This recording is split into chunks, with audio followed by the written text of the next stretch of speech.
Well, first to our number one ticker, and that is Amazon. The stock here not moving a heck of a lot, down just a fraction, off around, I guess, a quarter of a percentage point as CEO Jeff Bezos releases his annual letter, telling shareholders to expect, quote, multi-billion-dollar failures. Here with the key takeaways is Brian Cheung. And Brian, the one thing that jumped out to me is the fact that he was talking about the third-party sellers and simply saying that the third-party sellers are kicking Amazon's butt. What did you make of that? Yeah, well, he actually had some statistics. So basically from 1999 to 2018, the share of third-party sellers on the Amazon platform grew from 3% to 58%. He was using that to kind of illustrate the idea that Amazon is, so for the most part right now, a majority third-party area, and that the first-party products, which even though we talk so much about what Amazon is doing in terms of their new product lines, their new revenue streams directly, are actually still dwarfed by the amount of third-party sellers that they have on the actual platform itself.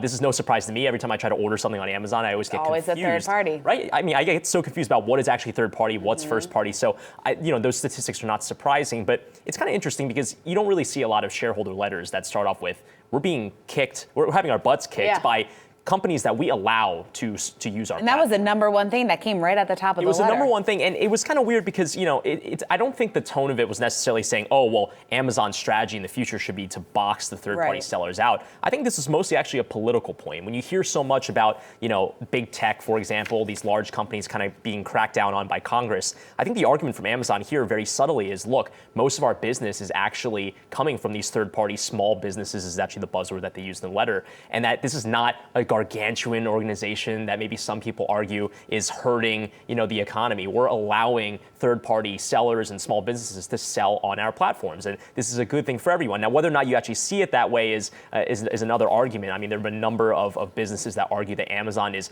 bullying them by kind of driving more traffic towards their first-party products as opposed to the third-party providers. So there's a little bit of argument there, but that's the tone, at least, that Bezos is putting forth in this one thing that we haven't talked about real quick, just the importance of failure. That's another thing that stuck out to me. And he said, quote, if the size of your failures isn't growing, you're not going to be inventing at a size that can actually move the needle. I mean, something interesting in terms of when we look at the future of Amazon and what exactly that might hold. Yeah, well, I mean, one example that he, laid out was the Fire phone. And I think we were talking about this just before the show, but I don't even remember the Fire phone. That's how I remember how much of a failure it actually was, because when he mentioned it, I said, oh, I forgot that the Fire phone existed.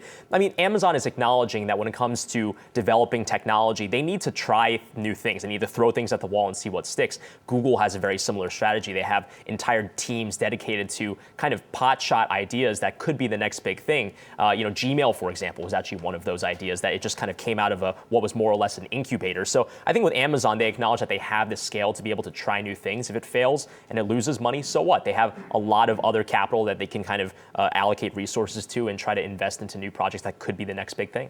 One big thing that maybe could be related to Amazon, specifically Jeff Bezos, is National Enquirer. Today, news out that it is up for sale, and it has been at the center of the Jeff Bezos scandal. Yep. Also, I mean, something that we have been talking about just in terms of hush payments that were paid to women that are in connection to Donald Trump. What do you make of all this? Yeah, so the rumor is right now that the National Enquirer is in discussions with Ronald Burkle. He's a supermarket magnate to sell this paper. And again, as you mentioned, this is a company that's been kind of wrapped up in Jeff Bezos because of the fact that AMI, which owns the National Enquirer, was accused by Bezos in that long Medium post not so long ago for extorting and trying to basically blackmail Bezos to walk back some of the Washington Post, for example, reporting on Saudi Arabia, and basically trying to get Bezos to not try to defend this particular defense as something that was trying to be pushed by the Trump administration and a whole bunch of other things that honestly, we just don't have the time to get into right now. But, the sale of this paper is probably,